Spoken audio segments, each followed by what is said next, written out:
Selamat datang di channel Pemuja Malam. Jangan lupa like, share, and subscribe ya. Terima kasih.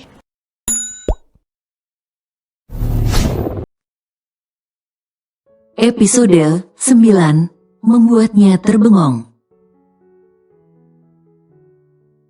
Malam sudah larut, tapi Nazila baru merasakan lapar. Jadi ia masuk ke dapur memeriksa beberapa bahan makanan yang sempat ia beli sebelum ia masuk ke rumah sakit. Setelah melihat masih ada bahan yang layak, ia pun memasaknya. Hanya tumis brokoli udang dan telur dadar ekstra cabai. Baru saja ia menghidangkan hasil masakannya, Noran pun kembali. Ia terkejut saat melihat Nazila berdiri di depan meja dapur. Seraya menghidangkan sayur yang aromanya membuat Noran, yang memang belum sempat makan malam, merasa lapar. "Kau baru mau makan malam?" tanya Noran, membuat Nazila terkejut.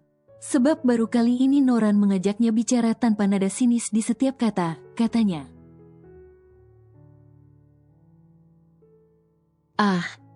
Iya, aku baru merasa lapar. Tuan sudah makan?" tanya Nazila yang masih canggung. Bahkan ia masih memanggil Noran dengan sapaan Tuan. "Kebetulan belum," jawab Noran jujur. "Tuan mau ikut makan?" tanya Nazila ragu-ragu. Sebelumnya Noran begitu anti dengan masakannya, karena itu ia merasa ragu. Bisa saja tiba-tiba Noran kembali ketus saat ia menawarkan makan malam. Noran tampak mempertimbangkannya. Ia pun merasa sangat lapar saat ini dan aroma masakan itu cukup menggugah seleranya. Padahal itu hanya masakan sederhana, tapi entah mengapa Noran ingin sekali merasakannya. "Boleh," balas Noran pelan. Boleh, silahkan duduk. Sebentar, saya siapkan." ujar Nazila gelagapan sendiri. Sebab tumbenan Noran selain tidak bersikap ketus, dia juga bersedia makan hasil masakannya. Nazila pun dengan cepat mengambilkan nasi untuk Noran dari dalam rice cooker dan meletakkannya di depan Noran yang baru saja duduk. Ia juga mengambilkan segelas air putih dan membuatkan teh hangat tanpa gula seperti kebiasaan Noran saat makan. Noran memperhatikan setiap gerak-gerik Nazila yang begitu cekatan, sama seperti saat bekerja. Padahal ia baru saja keluar dari rumah sakit. Tapi Nazila sudah mampu mengerjakan segalanya sendiri. "Kau tidak makan?" tanya Noran saat Nazila justru hendak berlalu dari meja makan. Nanti saya makan. Tuan silahkan makan terlebih dahulu." Nazila merasa canggung bila harus satu meja dengan Noran. Karena itu meskipun ia merasa sangat lapar, tapi ia lebih memilih untuk menundanya. "Duduklah." Apa?" seru Nazila takut salah pendengaran. "Duduklah dan temani saya makan," ucap Noran. Nazila pun mengangguk dan segera duduk berseberangan dengan Noran dengan canggung. Baru saja tangan Nazila terulur untuk mengambil sayur. Ternyata di saat bersamaan Noran pun ingin mengambil sayur. Sehingga tangan mereka tanpa sengaja saling berpegangan. Nazila yang terkejut lantas segera melepaskan tangan Noran dan mempersilahkan Noran mengambil sayur terlebih dahulu. Suasana di meja makan sangatlah canggung. Hanya suara denting sendok beradu dengan piring yang menggema di ruangan makan yang cukup minimalis itu. "Bagaimana keadaanmu?" tanya Noran tiba-tiba. Membuat Nazila mendongakkan wajahnya dengan mulut yang penuh. Ia terlihat sangat lucu dengan pipi menggembung itu. Noran sampai ingin tertawa tapi ia tahan. Gengsi lebih tepatnya. Nazila pun cepat menelan nasi dalam mulutnya sampai dia hampir tersedak. Noran pun dengan cepat mengulurkan segelas air miliknya untuk Nazila, tapi Nazila menolaknya halus. Terima kasih, Tuan. Saya bisa ambil minum sendiri." Ucapnya susah payah karena tenggorokannya masih tersumbat. Ia pun segera berlari ke dispenser dan menuang air lalu meminumnya. "Keadaan saya sudah jauh lebih baik, Tuan. Maaf. Noran mengerutkan keningnya saat mendengar kata itu dari bibir Nazila. "Maaf karena saya Nona Sarah jadi terjatuh di kolam." Cicitnya sambil menundukkan wajah. Noran cukup terkejut mendengar kata itu. Sebenarnya ia telah melihat rekaman CCTV di kolam. Dapat ia lihat dengan jelas kalau Sarah lah yang lebih dahulu menghampiri Nazila. Lalu menjatuhkan diri ke kolam sambil menarik Nazila ikut serta. Tapi Nazila justru meminta maaf atas kesalahan yang bukan dibuatnya. Ia paham, mungkin Sarah melakukan itu karena emosi dan cemburu. Tapi tetap apa yang ia lakukan itu tak dibenarkan. Sebab bukan hanya akan membahayakan nyawa dirinya tapi juga orang lain. Tapi yang cukup mengejutkan dirinya adalah Nazila yang justru meminta maaf. Sedangkan Sarah saja saat ia suruh meminta maaf justru menolak keras dan merajuk. Ia menuding Noran tidak lagi mencintainya dan telah berpaling kepada Nazila. Noran berkali-kali menjelaskan tapi Sarah tak mau mengerti. Sehingga mereka justru berakhir dengan perdebatan. "Kau tidak perlu meminta maaf. Itu sepenuhnya bukan salahmu. Maafkan aku yang tidak sadar kau pun sebenarnya terjatuh. Aku bersyukur kau tak apa-apa. Lain kali, lebih berhati-hatilah." Ucap Noran sekaligus berpesan. Nazila tersenyum getir. "Tidak apa-apa, Tuan. Saya maklum. Saya bukanlah siapa yang pantas untuk dipedulikan." Ucap Nazila seraya berdiri dan mulai membereskan piring kotor meninggalkan Noran yang membeku karena kata-katanya. Tepat pukul 7 pagi, Noran keluar dari dalam kamarnya dengan penampilan yang sudah sangat rapi.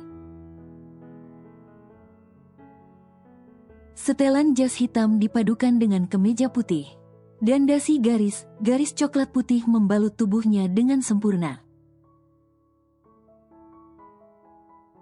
Tubuh Noran memang tidak terlalu berisi, tapi ototnya cukup kokoh dengan tinggi badan 183 cm. Membuatnya terlihat jangkung tapi tetap proporsional. Aroma masakan yang menguar memenuhi apartemen. Lagi menjadi daya tarik tersendiri bagi Noran. Ia bahkan sampai menelan ludahnya sendiri. Karena tiba saja ia ingin kembali menyantap masakan Nazila. Ia sendiri bingung, padahal dirinya bukanlah tipe suka makan. Tapi setelah beberapa kali hidungnya menangkap aroma masakan Nazila, ia bisa tiba-tiba saja lapar. Apalagi setelah untuk pertama kalinya semalam ia menyantap masakan Nazila. Ia jadi ketagihan, andai hubungan mereka tidaklah canggung. Mungkin semalam ia sudah menambah. Karena terus terang saja, semalam ia belum benar-benar kenyang.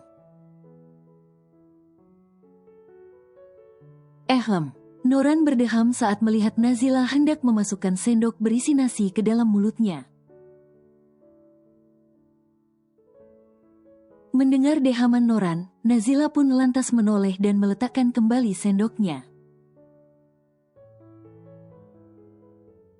"Ah, Tuan, mau makan?" tanya Nazila ragu. Beruntung ia di sini hanya berdua saja dengan Noran.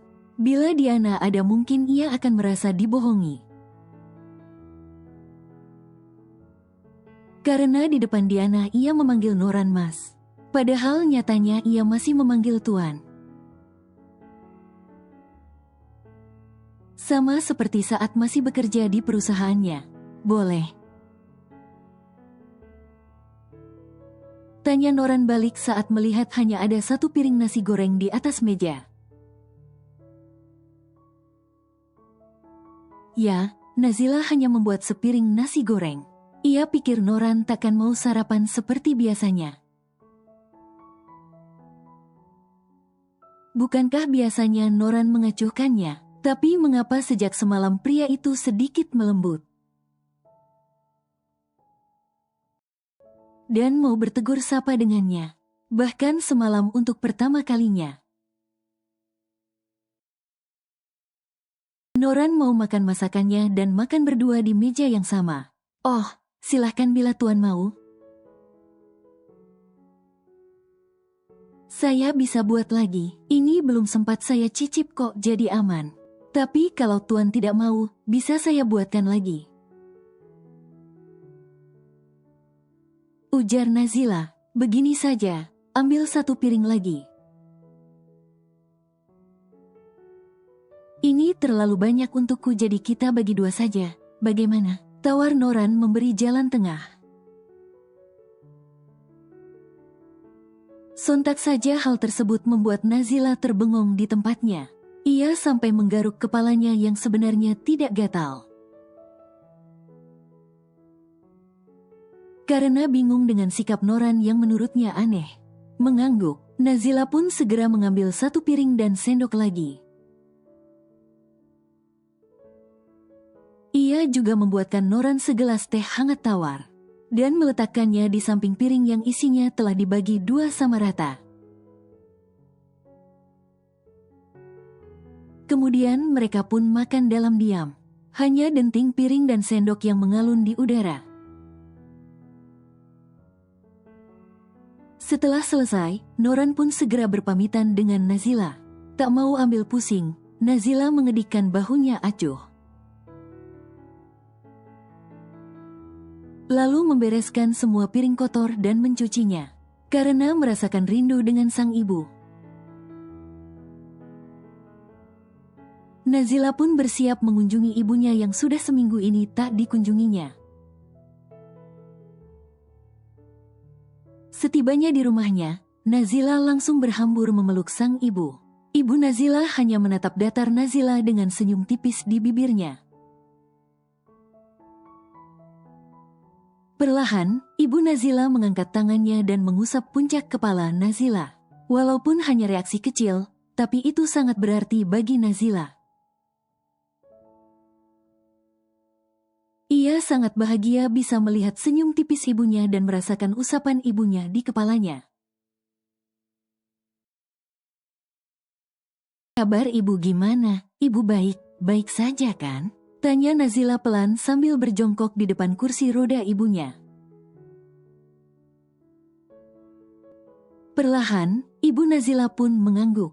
Hanya respon kecil seperti itu saja yang sanggup ibunya lakukan. "Ibu udah sarapan?" tanya Nazila lagi dan ibunya kembali mengangguk. Bi Arum tersenyum melihat interaksi itu. Iya udah, tapi cuma makan sedikit, lah.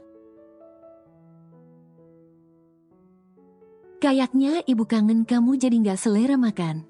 Ibu kangen, Ila. Ila bawain bubur ayam, kita makan sama ya, Bu. Ila tadi baru makan sedikit jadi udah lapar lagi. Ujar Nazila lalu ia segera ke dapur. Menyiapkan mangkok dan mewadahi bubur itu dan menyiapkan air putih. Lalu ia meletakkannya di meja makan. Dan Bi Arum segera mendorong kursi roda ibu Nazila ke meja makan. Nazila pun menyuapi ibunya dengan sabar dan telaten. Memberi minum dan menyeka bibirnya yang sedikit belepotan dengan tisu yang telah Nazila siapkan.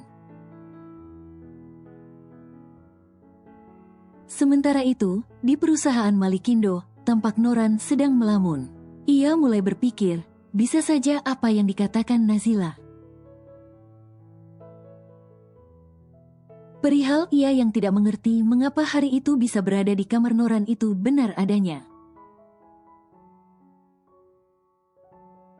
Dari sikapnya, ia dapat melihat kalau Nazila tidak sedikit pun memiliki ketertarikan kepadanya. Jadi untuk apa ia sampai menjebaknya? Bahkan Nazila bersikap acuh tak acuh dan datar sama seperti biasanya saat bekerja. Ditambah lagi apa yang menimpanya di kolam renang tempo hari. Seharusnya Nazila berhak marah karena merasa diabaikan. Bukan hanya tidak ditolong saat tercebur, tapi juga saat di rumah sakit, ia tidak menemuinya. Kalaupun pernah datang, itu hanya satu kali. Dan ia segera pergi saat melihat bagaimana cara Kevin begitu memperhatikan Nazila. Bahkan ia terang-terangan menyarankan Nazila bercerai darinya. Dan ia bersedia menerima Nazila apa adanya. Sebagai seorang laki-laki, terus terang saja Noran merasa tersinggung. Bagaimanapun Nazila berstatus sebagai istrinya, sah di mata hukum maupun agama. Kevin tak seharusnya bersikap seperti itu. Tapi tetap saja, ia merasa tidak memiliki hak untuk melarangnya. Beruntung, Nazila dapat menyikapi Kevin dengan bijak. Bahkan apa yang disampaikan Nazila cukup menyentil sudut hatinya. Bagaimana Nazila yang tetap menghormati hubungan mereka sebagai suami istri, dan bagaimana Nazila mencoba menghormatinya sebagai suami. Dengan tidak bersikap macam-macam, tapi sampai kapan Nazila akan sanggup bertahan? Dari pesona seorang Kevin Prayoga Putra Angkasa, tak dapat ia pungkiri, Kevin memiliki pesona yang cukup memukau. Ia tampan, gagah, baik, ramah, pintar, kaya raya. Dari keluarga terpandang dan juga baik-baik. Bisa saja sebenarnya Nazila telah tertarik dengan Kevin. Tapi karena statusnya saat ini membuatnya menjaga jarak. Tapi bila itu benar, haruskah ia bertahan atau melepaskan? Namun, bukankah hubungan mereka ini hanya sementara? Paling cepat 6 bulan dan paling lama 1 tahun, Noran menghela nafas panjang. Keadaan ini sungguh membuatnya bingung. Entah mengapa ia jadi memikirkan Nazila saat ini.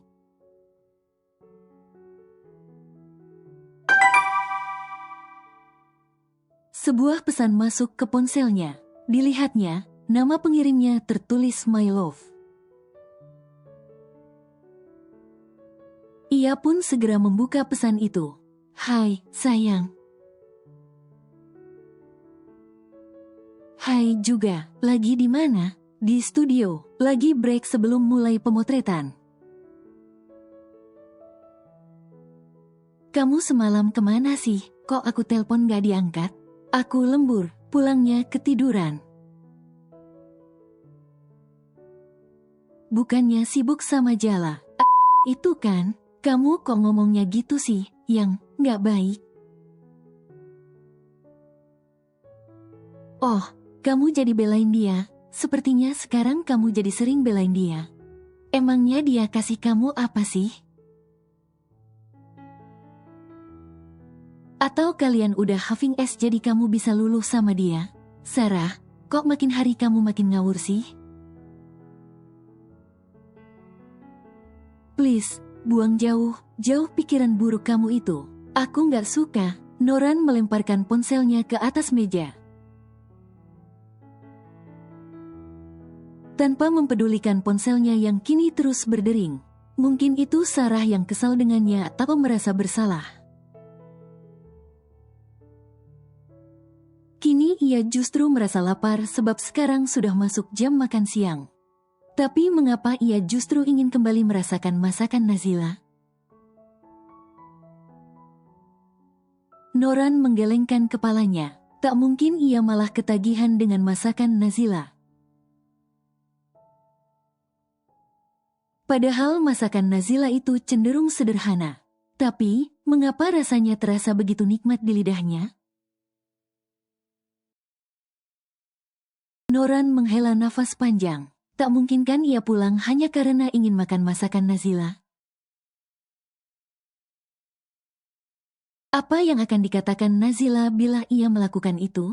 Langit sudah cukup gelap. Jarum jam pun telah menunjukkan hampir pukul 9. Dengan langkah gontai, Nazila berjalan menyusuri koridor apartemen dan membuka pintunya. Gelap. Itu yang pertama kali Nazila lihat saat pintu terbuka. Ia pun gegas menutup kembali pintu dan menyusuri tembok untuk mencari sakelar. Tapi belum sampai tangannya menjangkau sakelar lampu. Telah lebih dahulu menyapa suara bariton seseorang membuatnya tersentak. Hingga mundur beberapa langkah dengan jantung berdegup kencang. Dari mana saja kamu? Sebuah kalimat pertanyaan terlontar dari pemilik suara bariton itu. Suara itu begitu tegas. Seolah menuntut jawaban segera.